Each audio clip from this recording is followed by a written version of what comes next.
This talk is not so much about the painting of an artist or an art movement or a particular style of painting, but more about one man's unwitting contribution to the definition of an epoch.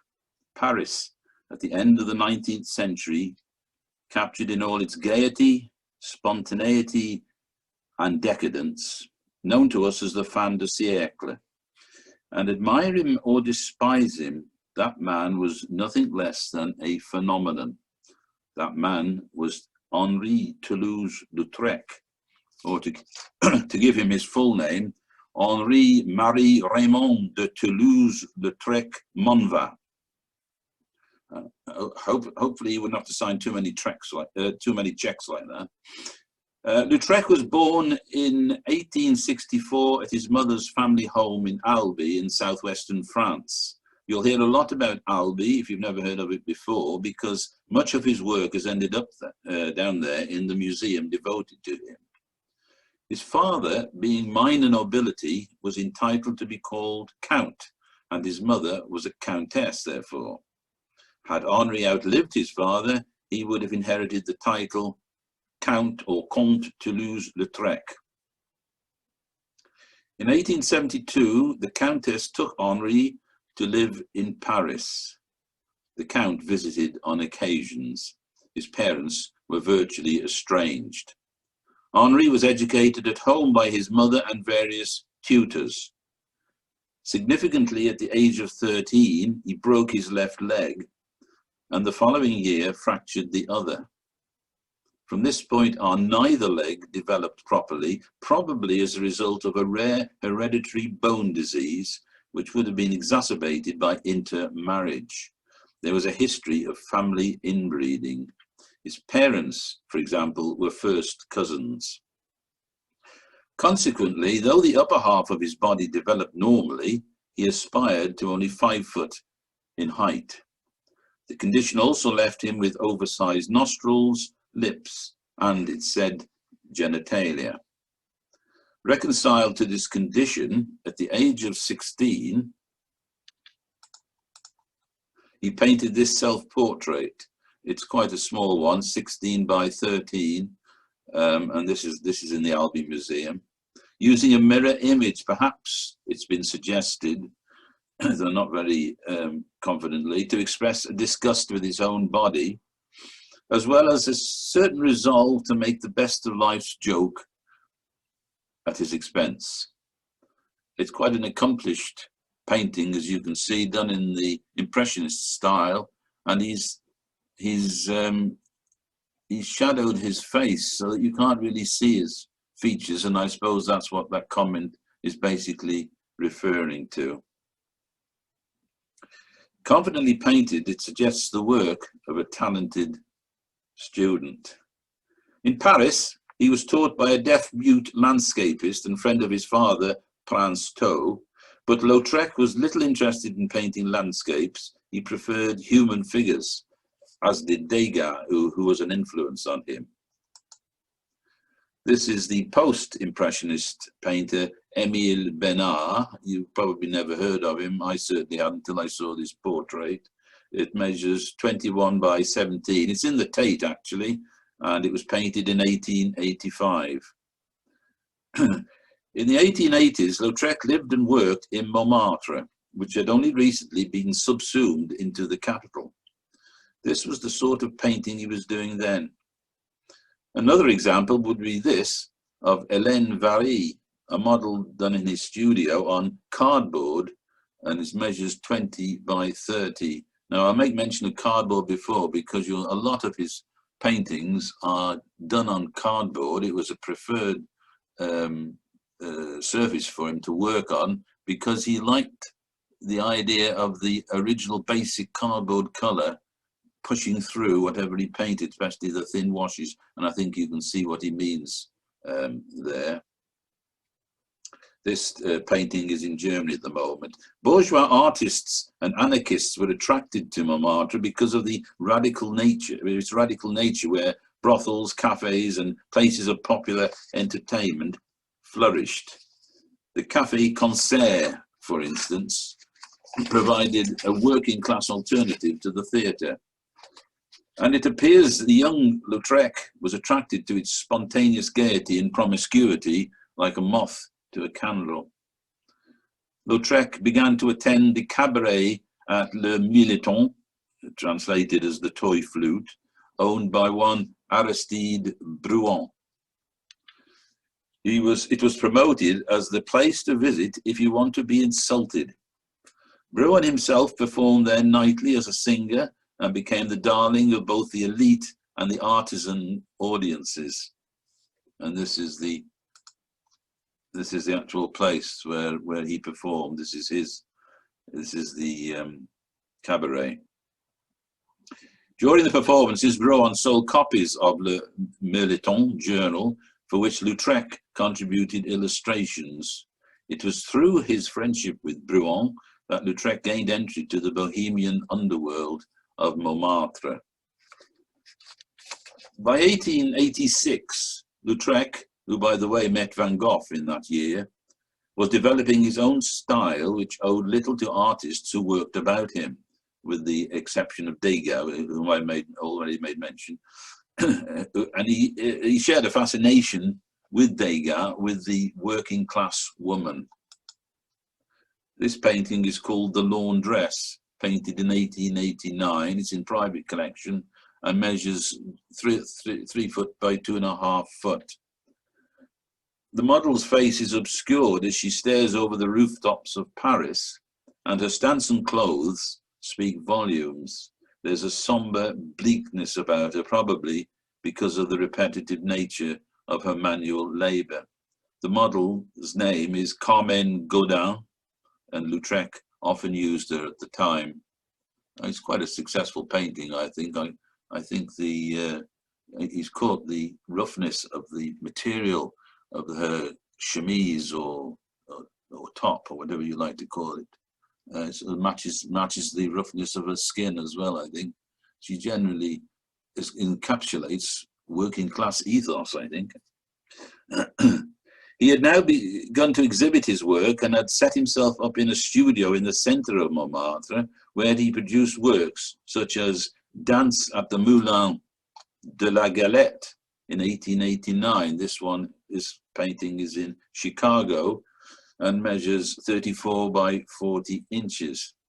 Now, Renoir had painted the same scene, but in quite a different style 13 years earlier. When you may remember that from an earlier talk, you'll certainly recognize this painting, typical of Renoir. That it's sort of soft, blurred images and blues, very typical. It makes you think your eyesight is failing when you look at that. Let me go back to the other one again. There we are.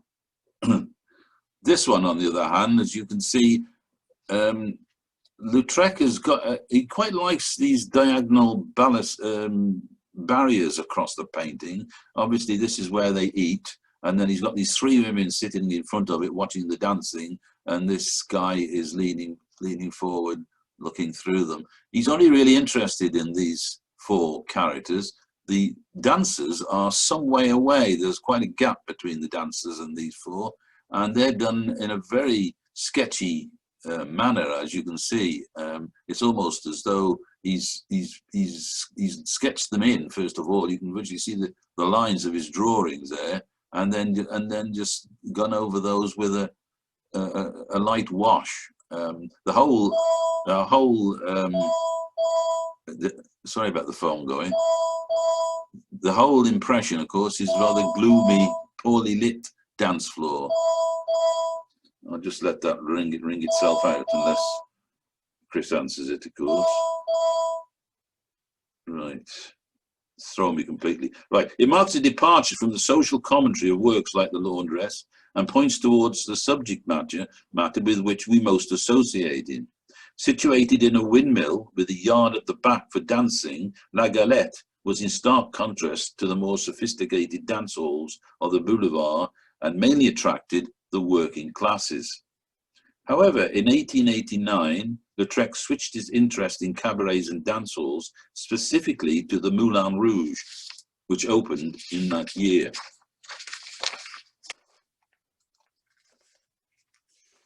In 1888, he painted his first circus painting. He returned throughout his life to the circus, as did in fact Degas and Renoir. They used the characters from the circus. This circus was the Cirque Fernando, and it was quite close to the Militant. And I think these painters didn't be attracted by the costumes and the strange poses and the and possibly the artificial lighting as well. Lautrec was influenced by Japanese art, however, and went for the two-dimensional effect with flat colours, which prefigured his poster painting. As you can see, it's rather a sketchy painting again. There's very little attempt to give any detail in the ringmaster's uniform there. And also she's got the rider, the equestrian, has got a very comical face. Well, he's got a comical face as well. It's almost borders on being a cartoon, really, and certainly points towards the lithographs for which he became rightly famous. Nonetheless, at about this time, in quite a different style, he also was depicting domestic scenes using models such as Mademoiselle Dio at the piano in 1890. This is quite a small painting, 19 by 27.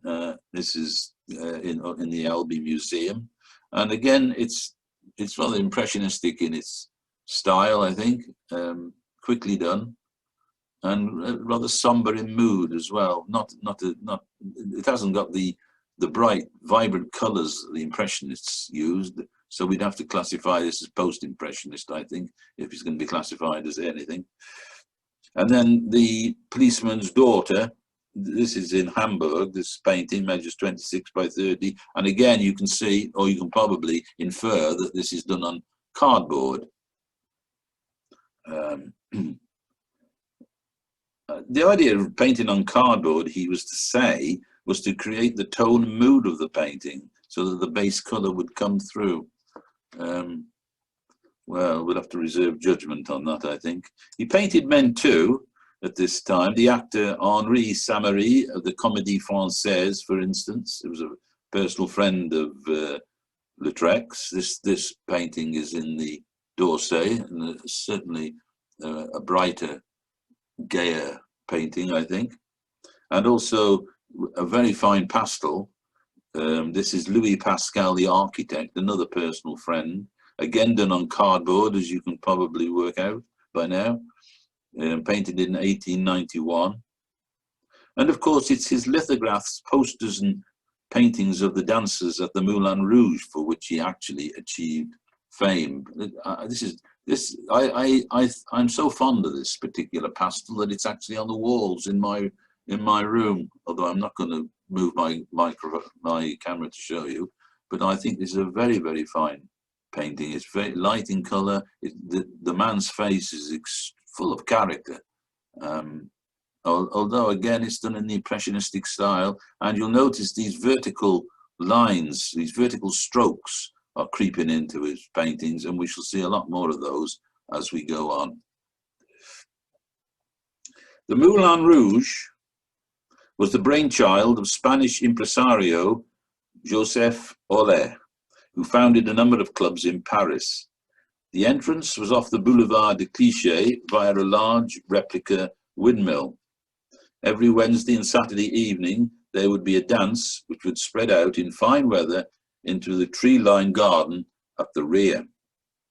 Lautrec painted at the Moulin Rouge until 1896, producing some 30 paintings and lithographs.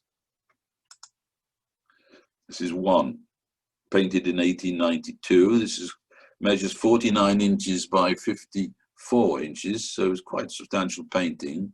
It's in Chicago. The group again quartered off by this balustrade, where presumably, or you might think this is the area for eating, but actually the tables on this side of it as well that have spilled over into the dance floor. In the background is the famous performer Louise Weber, there she is, doing something with her hair, who came to be known as La Goulou. We're going to see a lot more of La Goulou presently.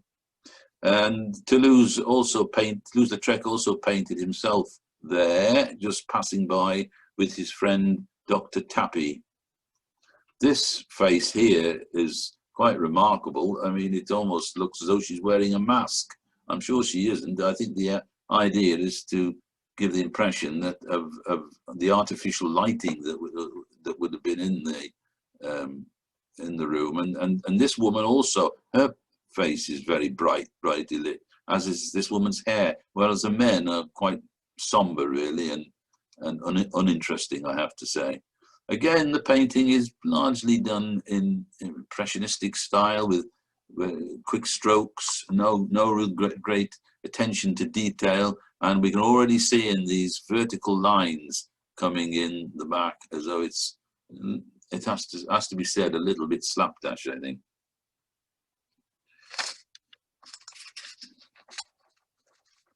Now a word or two about the can-can before we move on. The can-can is said by some to have evolved in the 1820s from the last part of the quadrille, a dance for 4 or more couples, but its exact origin is obscure. That explanation doesn't make much sense to me. The dance, though scandalous mainly because the girls' high kicks were intentionally revealing, although it is believed that the management did not permit pantalettes with an open crotch. However, can-can dancers were occasionally arrested, but there is no record of the dance ever being banned. In 1891, the Moulin Rouge had declined in popularity, so the proprietor, Zidler, attempted to win back his customers by persuading several celebrated performers to work for him there. And this is one of them. This is a photo of Louise Weber. She came to be known as La Goulou, which translates as the glutton. I can't imagine why she was called the glutton. She must have had a prodigious appetite, I suppose, but she's certainly not carrying much weight there. And there are other paintings of her when she got we shall see when she's got a very slim waist indeed. But anyway, that's how she was known. She was at her peak at this time, commanding nearly 4,000 francs a week, which I'm led to believe was a lot of money in those days. Lautrec was commissioned to produce a poster advertising the reopening of the Moulin Rouge, and it owed something to the painting, the previous painting. No, this painting, sorry. La Goulou dancing with Valentin Le Dessaussé. And if you're wondering what Le Dessaussé means, it means boneless. And there he is. And he looks as though he might just have one bone going all through his entire body. And this, of course, is La Goulou dancing. Although this figure here is what takes our attention as she looks on. And I don't think, well, passing through because she's following this man as well, so I'm not quite sure. But the point of the painting is obviously the dancing couple. And this was the poster which had its genesis in that painting. Recent advances in graphic mechanical processes meant that large posters could be run off cheaply and made widely available. The emphasis, of course, was on flat washes of colour and two-dimensional images to which the text played second fiddle. This poster is actually called At the Moulin Rouge La Goulou, produced in 1891 and measures 6 foot by 4 foot. And so there, it's a reverse image of the painting, if you think about it, because he's the other way around there, as is she. If I can go back, you'll see what I mean. They're pointing the other way. Posters and lithographs had previously been considered an inferior art form, but in the 1890s, such was their popularity that they were frequently stolen from their sites after dark. Their commercial potential was quickly appreciated, and such posters marked the start of Lautrec's reputation. His opportunistic exploitation of lithography guaranteed his posthumous fame. So in less than 10 years after arriving in Paris, Lautrec was famous and enjoying a steady income from his work. Other examples of his posters include this one of Aristide Bruant. This measures 4 foot by 3 foot, produced in 1893. Would be put in the windows, no doubt, of his café concert or cabaret where he performed. This one is called the Divan Japonais, advertising another café concert he produced in 1893. It actually features the dancer Jane Avril, which we will deal with presently. And then this one is at Moulin Rouge, at the Moulin Rouge, La Galou, and there she is again, as I said to you, with a very, very slender waist indeed. And this one's called La Galou and a La Môme Fromage. This is La Môme Fromage, and according to Wikipedia, she was also a very famous dancer at the time. But looking at that double chin there, I suspect the cheese was slightly past its sell-by date by that time. There's just a possibility that Lautrec has put himself there between the two of them.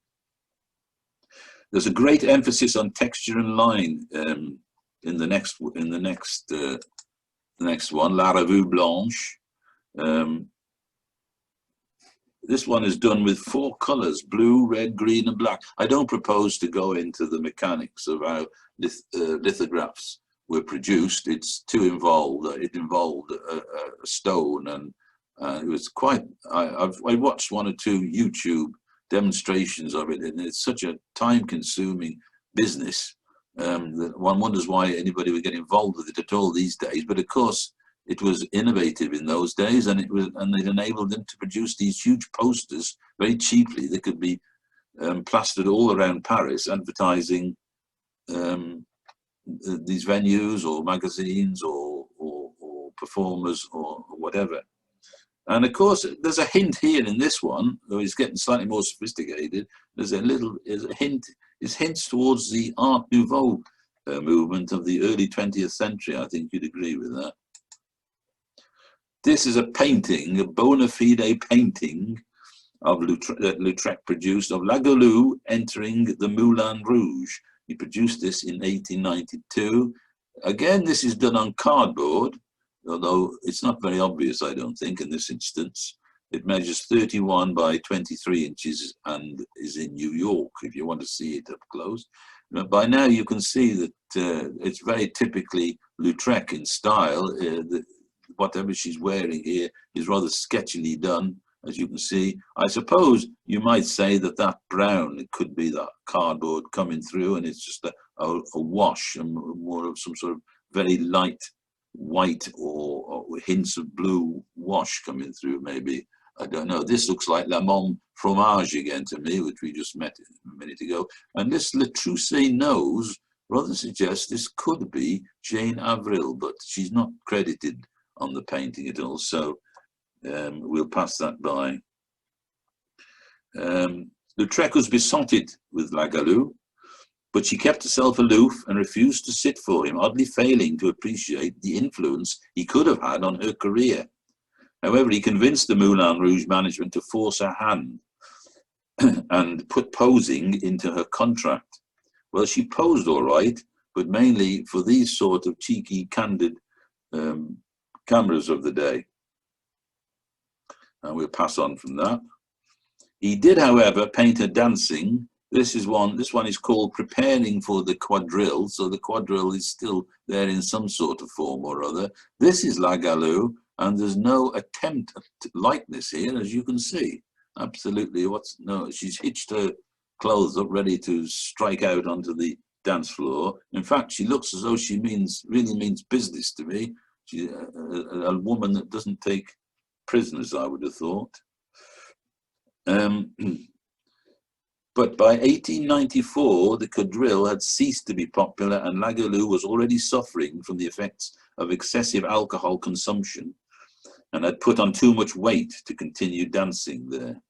She freelanced for a while, setting up her own pavilion, for which Lautrec provided 2 huge panels for either side of the entrance. These panels measured 9 foot by 10 foot. And this is one. This is called Lagalou Dancing, and there she is again. It's a strange painting, really. Everything is sort of subsumed into this this sort of yellow ochre color. This character here, it's said, is Oscar Wilde. I would never know it from that perspective. Lautrec has put himself in the picture here, and I suppose we'd assume that's Lautrec because of the small stature. And this apparently is Jane Avril. It's quite a strange image, I think that is. As is this one. This is on the other side. It's also measured 10 by 9 foot, and this is Lagalou dancing with Valentin Le de Saussay again. I'm not sure whether this character is supposed to be Oscar Wilde, but I don't think Oscar Wilde had a moustache, did he? Maybe he did on occasions. And again, this is rather dull painting. I don't know what's going on here, whether this painting has been repaired at some stage. It looks as though it might have been. We've got these strange lines there. It almost looks like patchwork. There's I can't find any explanation. There's another one here, as though he's done them and stuck them together somehow. But I can't find any explanation. There's a very strange hand. He's given Valentin de Saussay a very strange hand there, just done with a couple of 3 quick strokes of his brush, I suppose. Not a very distinguished painting. I think he did these two in a bit of a hurry just to keep her happy, maybe. Sadly, Lagalou was on her way out. In 1900, saw her competing in wrestling matches, then performing with wild animals until she ended up as a servant in a brothel. We haven't quite seen the last of her yet. If I can organise something at the end of the talk with the technology, but we'll leave her there for now. Another famous performer there was this Jane Avril, who I've already made mention of. This one is Jane Avril Dancing, measures 28 by 36, and he painted this in 1893. He was far closer to Jane Avril than any of the other dancers. Oh, not the phone again. Sorry about this, folks. Excuse me a moment.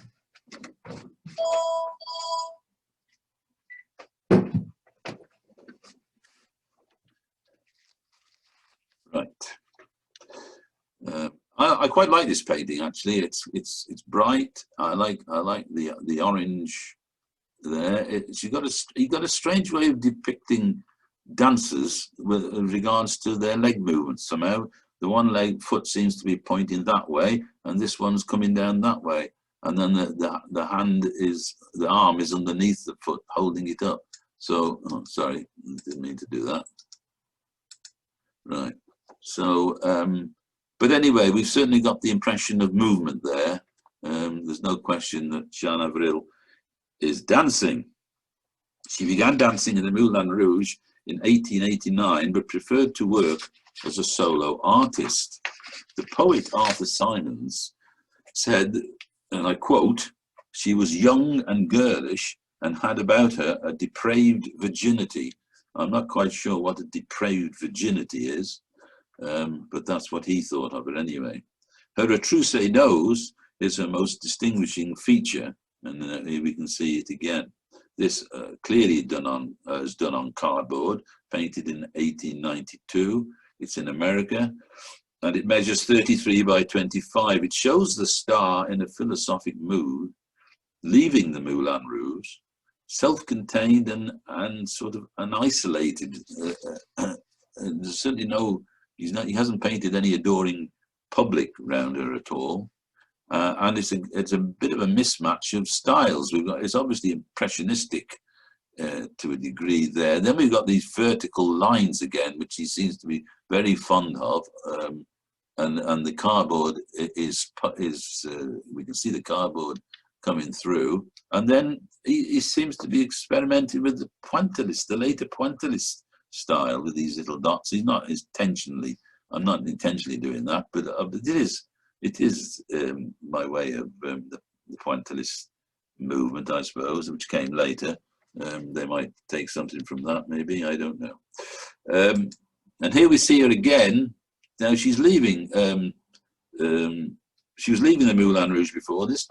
She apparently, according to the title of the painting, she's entering the or approaching the Moulin Rouge at the moment. It looks to me as though she's almost dressed as though she's going to church. Actually, and it could be a very cold day the way she's sort of muffled up there with this boa and that. It's you certainly, it's a massive contrast from how you'd expect to see her within the hour on the dance floor, I would imagine. He's only really interested in the figure, isn't he, I think? When you look at this bit and this very dark Prussian blue, it's sort of Prussian blue mixed with ultramarine blue, I think, to get that colour. It looks a little bit careless to me. It's just filled in for the sake of it. And the same with these sort of these vertical lines again. In fact, vertical lines running all the way through this painting, straight down. She gave up the dancing in the Moulin Rouge in 1905 when she got married. But this is one last painting he did of her, and again, it's got these strange. The legs are doing all. I think the only word to describe these legs is akimbo. Really, they're all over. Very strange. Perhaps somebody can throw some light on, who knows a bit about dancing, can throw some light on this after the talk is finished. But she's very definitely Jean Avril, the retroussé nose. He's got the likeness absolutely spot on there. And then we got a little bit of background going on here that he's already demonstrated. He's not really interested in the background. Apart from Jean Avril, the only other female artist Lautrec remained on intimate terms with was the famous fin de siècle singer and actress Yvette Guilbert. Lautrec was far from flattering in his paintings of her, as you're about to see, and he rather made of her a cartoon character. This is Yvette Guilbert taking a curtain call, painted in 1894, on paper this time. It's very small, only 19 by 11 inches, and this you'd be able to see in the museum in Albi. And then this one as well, Yvette Guilbert, done the previous year, measuring 21 by 14, again on paper using charcoal. This painting is in Madrid at the moment. And she wrote to him, not unsurprisingly, and I quote, "For the love of heaven, don't make me look so dreadfully ugly." I think we'll have to agree with that. Mary Belfort was another performer at the Moulin Rouge. She was Irish, and this is a poster that Lautrec did for her, measuring 32 by 23, rather a small poster, but no doubt it appeared in many shop windows in Paris at the time. She would appear on stage in baby clothes, often stroking a cat and singing songs packed with innuendo. "I've got a little cat and I'm very fond of that," sort of thing. Though her career was short-lived, mainly because her audience appeal was limited, Lautrec became obsessed with her and used her image for a set of 6 lithographs, of which this is one. He also painted her.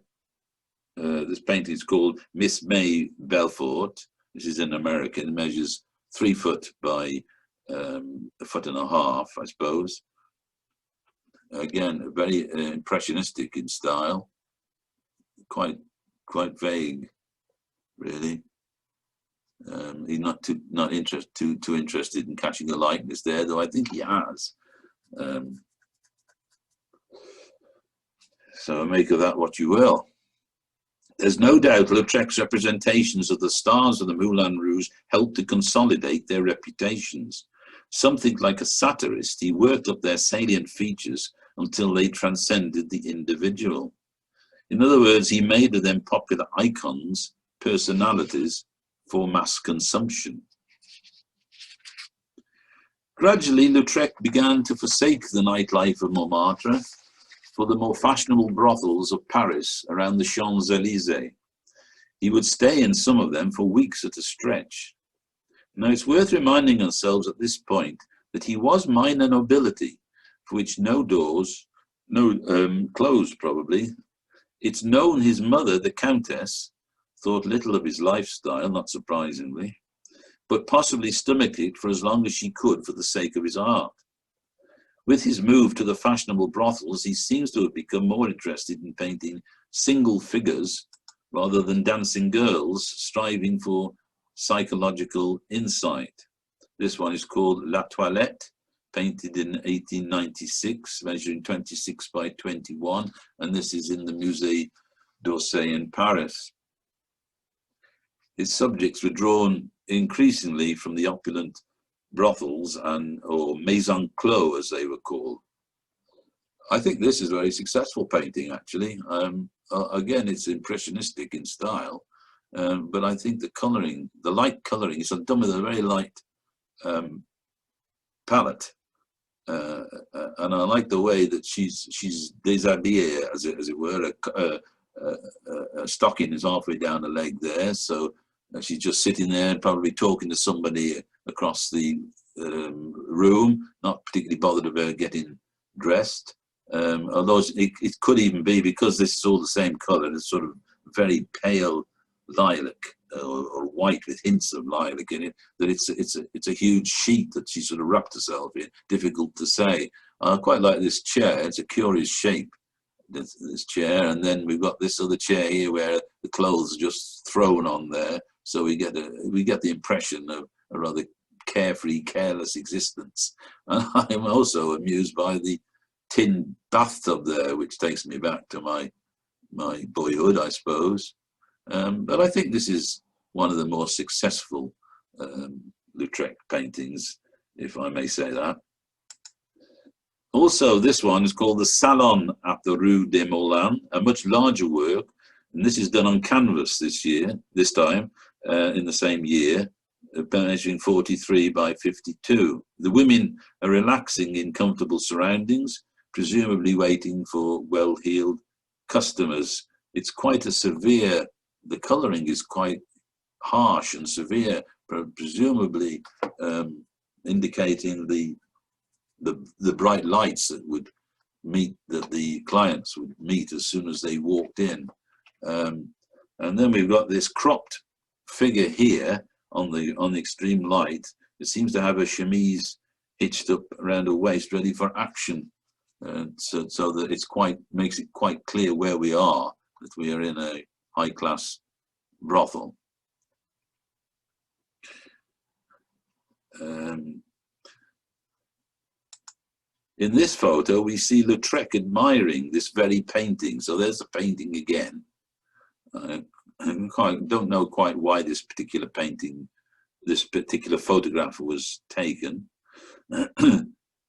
And of course, he's this side and the model is the other side. The other paintings in the photo are readily recognizable, and we shall see this one here in a moment or two, closer up. In 1896, Lautrec had an important one-man exhibition off the Boulevard de Clichy, but his brothel paintings were locked away in 2 rooms for only his friends to see. Paintings like this one of Mademoiselle Lucie Bélanger, painted in 1896 and on cardboard again, measures 32 by 24. And then the painting we just saw in the photograph, woman putting on a stocking.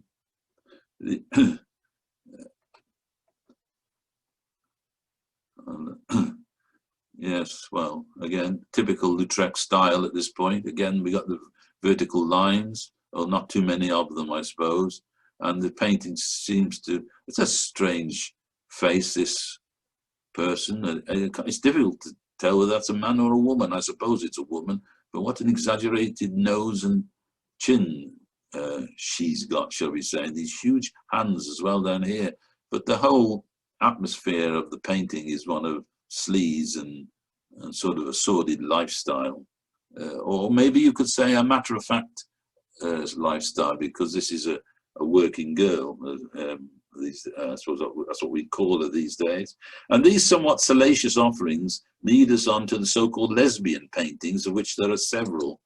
This one is Oli, painted in 1892, the Sapphic concept seems to have held a fascination for Lautrec, as if he's moved to explore the friendships which formed in the brothels. Again, impressionistic style, same slashed strokes coming from top to bottom, but quite an endearing image, I think, of these two women. And this one too, as well. This is a pastel actually, and it's more successful, I think. I like the whites and against the yellows there. I think it works well. And this woman's face, I think he's caught her mood there as she's sort of taking in what her friend is saying to her. She's mildly interested. Whether she's got a headache or not, I don't know. But I quite like this painting. I think this again is one of his more successful paintings. Other highly finished works completed at this time are Lucie Jourdain at the Rameau. This is painted in 1899, right at the end of the century. It's quite small actually, it's only 20 by 18, and it's in London in the Courtauld galleries. It takes its name from the restaurant in Pigalle, a fashionable haunt for prostitutes and lesbians. Lucie Jourdain was a high-class courtesan, and this is very impressionistic in style, as you can see. And it's very gay, bright colours. It's almost fauve. It almost could be one of the fauve paintings which come in the early part of the next century. It's so bright, and especially on her cheek there, she's caught the light, or whatever sort of light source there is, which is coming from this direction. So I think I quite like this painting. And this one is of Madame Berthe Badi, painted in 1897. She was a famous actress at the time. Typical style. I don't need to talk about the style anymore. Muted colours, of course. Huge chair that she's sitting in, and she's got a rather pensive, expressive face there. She looks as though she's a very serious woman to me. An actress that you wouldn't like to tell that she's misquoted some lines or anything like that. So although it appears to be done in a rather impressionistic slapdash manner, one could say, I suppose, it's actually quite successful. It works quite well, and I think the methodology of the painting is rather belied by that. This one is nude in front of a mirror, painted in 1897, measuring 3 foot by a foot and a half. It's been suggested that the shadowy figure of the reflection is a comment on the likely outcome of the woman. I'll leave you to make up your own mind about that. Yes. Then there are the circus paintings, which he liked to produce from time to time. This one is of a, she's a performer. She was both a clown in the circus and she was a dancer in the Moulin Rouge. A rather unpronounceable name. I'll have a go at it. Chayu Kayo, something like that. I'm sure that's badly pronounced, but anyway, you can read it for yourself there. The whole point. That was the reason I put it there, really. She worked at both the Moulin and as a clown in the Nouveau Cirque, a highly innovative circus where the ring was converted into a pool for aquatic shows such as Venetian carnivals and such like that. From about 1896, Lautrec's health began to deteriorate rapidly. He'd suffered from syphilis for some years and had acquired the habit of alcohol, particularly absinthe mixed with cognac. Wonder what that tastes like. Hallucinations and delirium tremens followed. His mother, the Countess, her sudden departure from Paris in 1899, unable to tolerate her son's appalling lifestyle, brought about his breakdown. She left him 1,000 francs as a sort of sweetener, which it's claimed he blew in one drunken night of debauchery. She kept tabs on him through a servant and eventually had him committed to a sanitarium to dry out. It was in fact a very luxurious place, and he recovered quickly, and provided with drawing materials and lithographic stones, his room at the hospital was quickly transformed into an artist's studio. While he was there and away from Paris, it was rumoured he died, and newspapers were full of articles which were little different from obituaries. Though he was to live on, these articles set the seal on his legendary posthumous reputation. However, once released, he quickly fell back into his habit of drinking. His old friend Jane Avril commissioned this poster from him in 1899. It measures 3 foot by 2 foot. And for my money, this is the best thing he ever produced. I think this is a wonderful work of art. I just love the line of the body. It reminds, I'm sure Audrey Beardsley must have taken inspiration from this. It reminds me a lot of his figures. I just love, and I love the muted colouring as well. And the well, there we are. It's a personal preference, I suppose. Other works in this period show him returning to old themes, concentrating on individuals. The Moulin Rouge far behind him now. This one is Madame Poupoule at her toilette. Quite a different image, but he's gone back to his working. Remember the earlier painting of the laundress right at the beginning of the talk. And again, this is impressionistic. We haven't got so many of these vertical lines, so we can see them there. But very impressionistic in style. I think you'll agree. You can't really see the woman's features at all. She's all hair, and she's got her bottles, and they're just suggested. Really, everything is just suggested. And then this one is the milliner. So these amorphous shapes here are clearly hats. And it's quite a striking image, I think.